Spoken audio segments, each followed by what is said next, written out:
નમસ્કાર.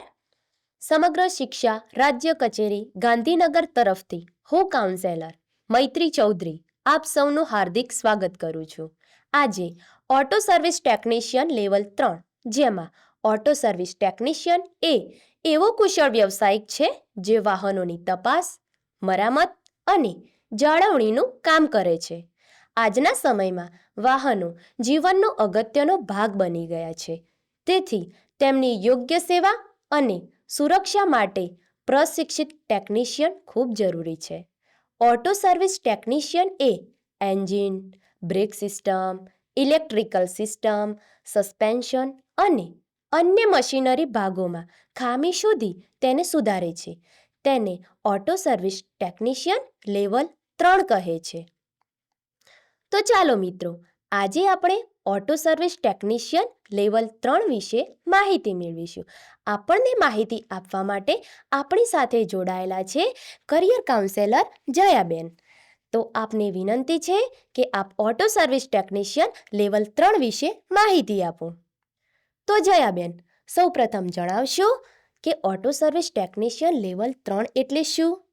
હા, auto service technician level 3 એટલે એડવાન્સ લેવલનો વાહન મિકેનિકલ જે કાર, બાઇકની મોટી ટેકનિકલ સમસ્યા ઓળખી અને ઠીક કરી શકે છે.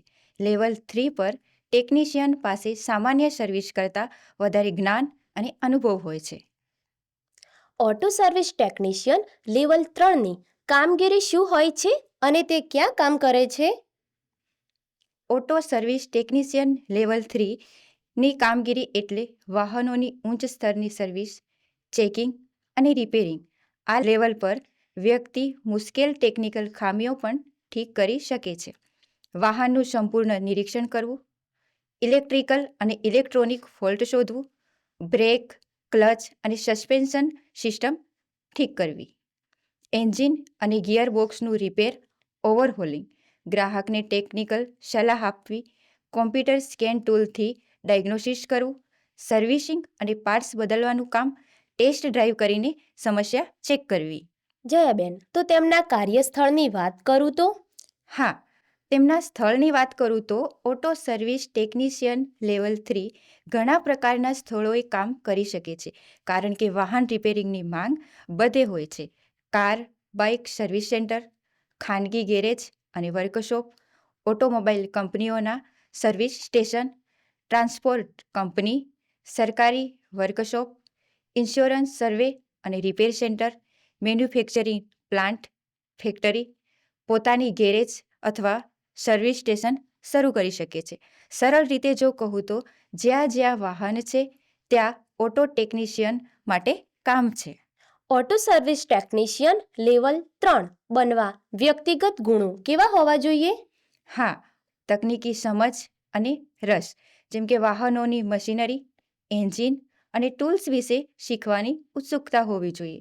સમસ્યા ઉકેલવાની ક્ષમતા, ગાડીમાં આવેલી ખામી ઓળખ યોગ્ય ઉકેલ આપવાની કુશળતા, શારીરિક તંદુરસ્તી, ટીમમાં કામ કરવાની ટેવ, ગેરેજ અથવા સેન્ટરમાં ટીમ સાથે કામ કરવું પડે છે.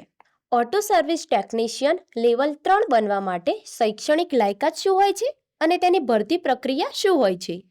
હા, તેની શૈક્ષણિક લાયકાતની વાત કરું તો ઓછામાં ઓછું ધોરણ 10 અને ધોરણ 12 પાસ હોવું જોઈએ. ITI course, motor mechanical course, સામાન્ય રીતે આઈટીઆઈ અથવા માન્ય પ્રાપ્ત ટેકનિકલ ટ્રેનિંગ જરૂરી છે.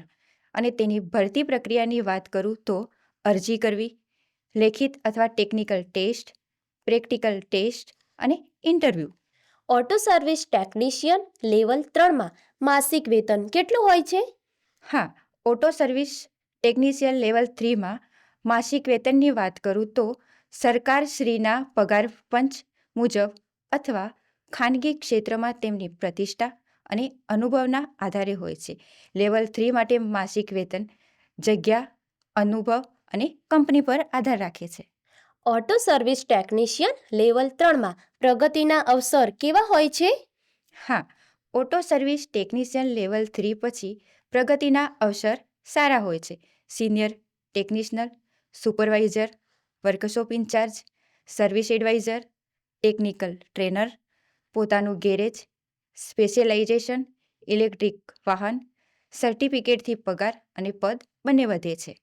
ઓટો સર્વિસ ટેકનિશિયન લેવલ 3માં કઈ શિષ્યવૃત્તિ કે યોજનાનો લાભ મળી શકે છે? હા, રાજ્ય સરકારની શિષ્યવૃત્તિ માટે પોર્ટલ, ડિજિટલ ગુજરાત, ગુજરાત સરકારની મુખ્યમંત્રીની શિષ્યવૃત્તિ યોજના માટે portal, scholarship Gujarat government in, રાજ્ય અને કેન્દ્ર સરકારની ઘણી શિષ્યવૃત્તિઓ માટે સ્કોલરશીપ પરથી માહિતી મેળવી શકો છો. આ સંદર્ભે અભ્યાસ ક્યાં કરવાનો થઈ શકે છે અને તેમાં સફળ થયેલા વ્યક્તિઓની સાફલ્ય ગાથા વિશે કેરિયર કાર્ડની લિંક આ વિડીયોના ડિસ્ક્રિપ્શન બોક્સમાંથી મેળવી શકો છો. ખૂબ સરસ જયાબેન, આપે ખૂબ જ મહત્વપૂર્ણ માહિતી આપી. ધન્યવાદ.